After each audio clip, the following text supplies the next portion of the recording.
بسم اللہ الرحمن الرحیم۔ السلام علیکم۔ خوش آمدید کہتا ہوں آپ کو اپنے چینل سبق کہانی۔ چلتے ہیں آج کی کہانی کی طرف۔ حضرت سیدنا ابراہیم بن اشتر رحمۃ اللہ علیہ اپنے والد محترم کے حوالے سے فرماتے ہیں کہ حضرت سیدنا ابو ذر رضی اللہ تعالیٰ عنہ کی زوجہ محترمہ حضرت ام ذر رضی اللہ تعالیٰ عنہما نے فرمایا، جب حضرت سیدنا ابو ذر رضی اللہ تعالیٰ عنہ کی وفات کا وقت قریب آیا تو آپ صحرائی سفر پر تھے، میں بھی ان کے ساتھ تھی۔ میں رونے لگی۔ آپ نے فرمایا، کیوں روتی ہو؟ میں نے کہا، آپ اس بے آب و گیاں ویران صحرا میں انتقال کر رہے ہیں، اور اس وقت نہ تو میرے پاس کوئی ایسی چیز ہے جس سے آپ کے کفن دفن کا انتظام ہو سکے، اور نہ ہی آپ کے پاس، پھر میں کیوں نہ روں؟ فرمایا، رونا چھوڑ، تیرے لیے خوشخبری ہے۔ ہمارے پیارے آقا مدینے والے مصطفیٰ صلی اللہ علیہ وآلہ وسلم نے ارشاد فرمایا، کوئی بھی دو مسلمان جن کے 2 یا 3 بچے فوت ہو جائیں اور وہ اس پر صبر کریں اور اجر کی امید رکھیں تو وہ کبھی بھی جہنم میں داخل نہ ہوں گے۔ اور سرکار نامدار، مدینے کے تاجدار، بیزن پروردگار، غیبوں پر خبردار صلی اللہ علیہ وآلہ وسلم نے ہم چند لوگوں کو مخاطب کر کے غیبی خبر دیتے ہوئے ارشاد فرمایا، تم میں سے ایک شخص صحرا میں مرے گا اور اس کی وفات کے وقت مومنین کا ایک گروہ اس کے پاس پہنچے گا۔ اب ان تمام صحابہ کرام میں سے کوئی زندہ نہیں رہا، صرف میں اکیلا باقی ہوں، اور ان سب کی وفات یا تو شہر میں ہوئی یا آبادی میں، اور میں صحرا میں فوت ہو رہا ہوں۔ یقیناً وہ شخص میں ہی ہوں، اور اللہ کی قسم نہ میں نے جھوٹ کہا اور نہ ہی مجھے جھوٹی خبر ملی۔ تو جا اور دیکھ، ضرور کوئی نہ کوئی ہماری مدد کو آئے گا۔ میں نے کہا، اب تو حجاج کرام بھی جا چکے اور راستہ بند ہو گیا۔ فرمایا، تو جا کر دیکھ تو صحیح۔ چنانچہ میں ریت کے ٹیلے پر چڑھی اور راستے کی طرف دیکھنے لگی۔ تھوڑی دیر بعد واپس ان کے پاس آ گئی اور تیمارداری کرنے لگی۔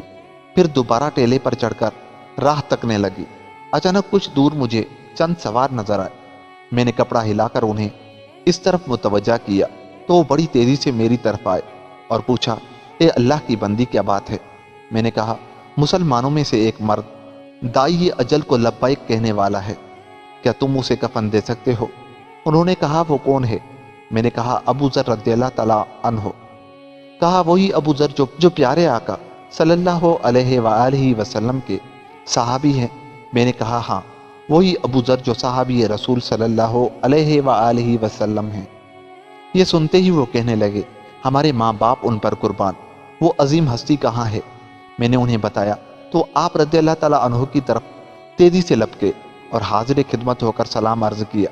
آپ رضی اللہ تعالیٰ عنہ نے جواب دیتے ہوئے انہیں مرحبا کہا اور فرمایا، تمہیں خوشخبری ہو، میں نے مدینے کے تاجدار، غیبوں پر خبردار، 2 عالم کے مالک و مختار، بیزن پروردگار صلی اللہ علیہ وآلہ وسلم کو یہ فرماتے ہوئے سنا، کوئی بھی 2 مسلمان جن کے 2 یا 3 بچے فوت ہو جائیں اور وہ اس پر صبر کریں اور اجر کی امید رکھیں تو وہ کبھی بھی جہنم میں داخل نہ ہوں گے۔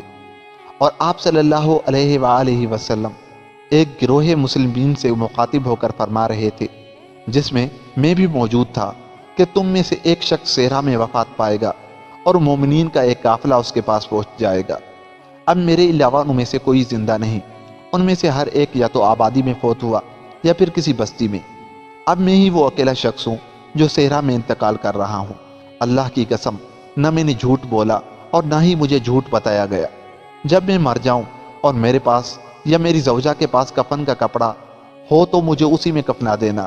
اگر ہمارے پاس کفن کا کپڑا نہ ملے تو میں تمہیں اللہ کی قسم دیتا ہوں کہ تم میں سے جو شخص حکومتی عہدے دار ہو یا کسی امیر کا دربان ہو یا کسی بھی حکومتی عہدے پر ہو تو وہ مجھے ہرگز کفن نہ دے۔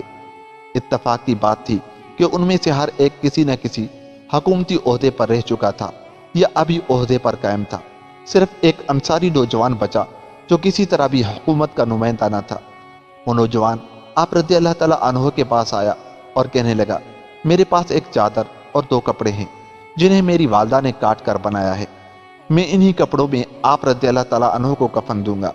آپ رضی اللہ تعالیٰ عنہ نے فرمایا، ہاں، تم ہی مجھے کفن دینا۔ پھر آپ رضی اللہ تعالیٰ عنہ کا انتقال ہو گیا تو اسی انصاری نوجوان نے کفن دیا اور نماز جنازہ کے بعد آپ رضی اللہ تعالیٰ عنہ کو وہی دفنا دیا گیا۔ دوستو، اللہ تعالیٰ کے نبی نے یہ خوشخبری ان مسلمانوں کو دی ہے